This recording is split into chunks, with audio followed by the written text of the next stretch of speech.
췌장은 명치끝과 배꼽 사이 밑배에서 위장 뒤쪽에 있는 장기인데요. 각종 소화효소와 호르몬을 분비하는 기능을 담당합니다. 췌장에 생긴 모든 악성 종양을 췌장암이라고 부르는데, 췌관 상피세포에서 발생하는 췌관선암이 전체 췌장암의 약 90%를 차지합니다. 췌장은 머리, 몸통, 꼬리의 세 부분으로 구분하며 췌장암의 60에서 70%는 췌장 머리에서 발생합니다. 현재까지 췌장암의 정확한 원인은 알려져 있지 않습니다. 췌장암 발생의 위험 인자로 알려진 대표적인 것은 흡연으로 비흡연자에 비해 2배에서 5배까지 췌장암 발생 위험도가 올라간다고 되어 있습니다. 이외에도 음주, 당뇨병, 비만, 만성 췌장염, 유전적 요인 등이 췌장암의 발생 위험 인자로 알려져 있습니다. 췌장암은 국내 전체 암 발생 순위 8위를 기록하고 있습니다. 췌장암 연간 발생 환자는 꾸준히 증가하는 추세인데요. 건강보험심사평가원에 따르면 2022년 한 해에만 췌장암 새 환자는 8,770명으로 집계됐고, 췌장암의 5년 생존율은 지난 5년간 기준으로 15.9%로 10대 암 중 가장 낮습니다. 췌장은 복부 깊은 곳에 위치하고 있으며 췌장암이 발생하여도 특별한 증상이 없는 경우가 많고, 초기에는 소화불량이나 명치주의 불편감이나 통증 등 애매한 증상으로 발현을 하기에 뒤늦게 발견되는 경우가 많습니다. 췌장의 가장 큰 문제는 병이 진행돼도 특별한 증상이 없다는 겁니다. 위암이나 대장암은 1기에서 2기에 발견하는 비율이 절반이 넘지만, 췌장암은 장기의 위치 때문에 대부분 3기에서 4기에 발견되는데요. 일반 종합검진에서 하는 복부 내시경이나 초음파로는 확인이 어렵고, 혈액검사로도 잘 발견되지 않습니다. 췌장암은 다른 암에 비해 발생 빈도가 높은 암이 아니기에 현재 모든 환자분에게 선별 검사를 권유하고 있지는 않습니다. 앞에서 말씀드린 위험 인자를 가지고 있는 분들이나 의심할 수 있는 증상이 있는 분들에게 검사를 권유하고 있습니다. 가장 기본적인 검사로는 복부 CT 촬영이 추천됩니다. 췌장암의 증상은 다른 췌장 질환이나 소화기 질환에도 잘 나타나는 것들입니다. 만약 복통, 체중 감소와 황달 등의 증상이 발생했다면 췌장암이 상당히 진행되었을 가능성이 큰데요.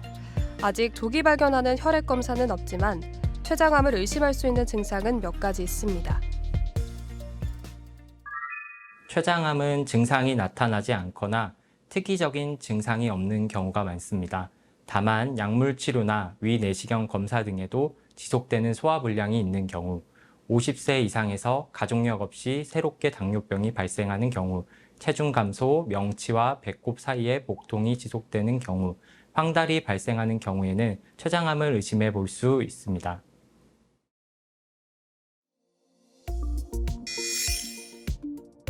앞서 이야기한 대로 췌장암의 증상은 뚜렷하게 나타나거나 다른 소화기계 질환하고 잘 구분되지 않기 때문에 정확한 진단이 필요합니다.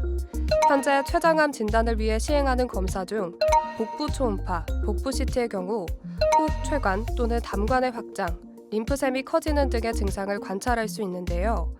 그 외에도 췌담도 내시경, 자기 공명 영상, 초음파 내시경 검사, 혈액을 채취해 암의 유무를 확인하는 종양 표지자도 췌장암 진단에 도움이 됩니다.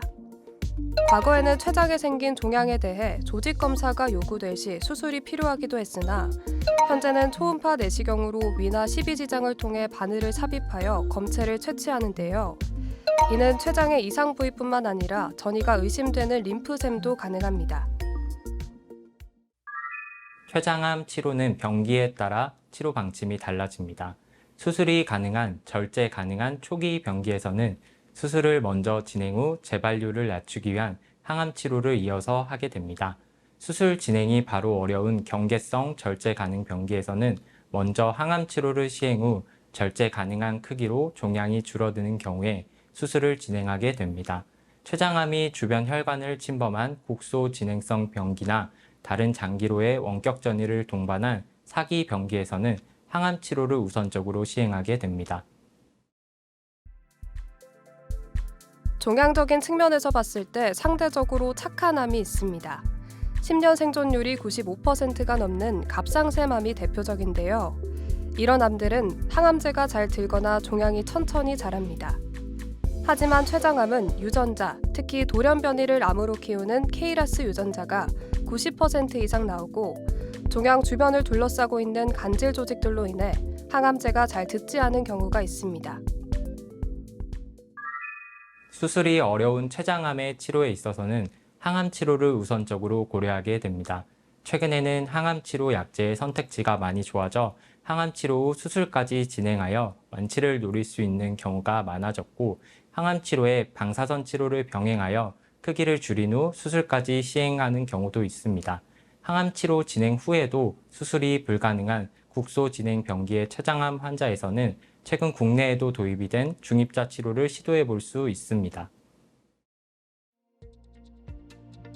수술 후 장기 생존, 즉 5년 이상 생존 또는 완치율은 췌장암의 타입이나 병기에 따라 다소 차이가 있으나 전체적으로 20에서 25%입니다.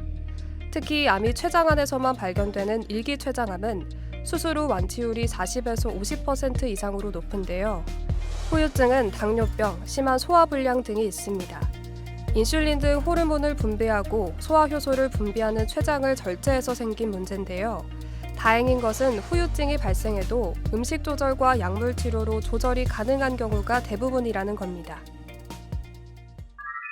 췌장암 수술 후에는 췌장의 외분비 기능이 저하되면서 소화장애가 생길 수 있기에 영양 상담을 통해 생활습관 관리에 대한 도움을 드리고 있고, 소화효소제, 위산분비 억제제, 비타민제 복용이 도움이 될 수 있습니다.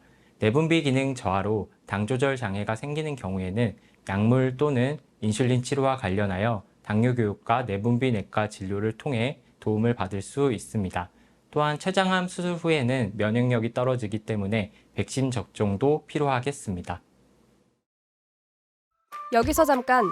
잘못된 의학 상식을 바로잡아 건강도 지키고 상식도 키우는 Yes or No. 췌장에 물혹이 생기면 췌장암으로 진행한다는데 사실인가요? 정답은 세모입니다. 췌장의 물혹 중에서도 가성 낭종이나 장액성 낭종 같은 경우에는 악성 종양으로 진행하지 않지만, 점액성 낭종이나 췌관 내 유두상 점액 종양은 췌장암으로 진행 가능성이 있기에 주기적인 추적 관찰과 수술적 치료가 필요할 수 있습니다. 잘못된 의학 상식 깨치기 Yes or No. 두 번째. 식이요법만으로 췌장암을 예방할 수 있나요? 정답은 NO입니다. 가공육이나 과도한 탄수화물 섭취, 과다한 열량, 높은 체질량 지수 등은 췌장암의 위험 요인이 될 수 있으며, 채소류나 비타민의 섭취는 췌장암의 빈도를 낮추는 것으로 일부 보고가 되어 있지만, 식이요법만으로 췌장암을 완전히 예방하는 것은 어렵겠습니다. 한간에 췌장암을 예방하는데 만성 췌장염으로 쓰이는 소화효소제가 도움이 된다는 이야기가 있는데요. 이는 잘못된 정보입니다. 소화효소제는 췌장의 약 10%만 남아도 생활하는 데 지장이 없는 것으로 알려졌으며, 대부분의 만성 췌장염이 없는 사람에게는 소화효소제가 거의 부족하지 않기에 예방을 위해 소화효소제를 먹는 것은 어불성설이라고 할 수 있겠습니다. 안타깝게도 아직까지 췌장암의 뚜렷한 예방법은 없습니다. 금연과 적당량 이하의 음주, 적절한 운동과 체중 관리가 췌장암뿐 아니라 다른 암종 발생을 예방하는 데 도움이 되겠습니다. 당뇨병 환자나 췌장암 가족력이 있거나 만성 췌장염, 췌장 낭종이 있는 경우에는 정기적인 검진이 필요하겠으며, 의심 증상이 발생할 경우에 병원을 즉시 찾아 검사를 시행하는 것이 중요하겠습니다.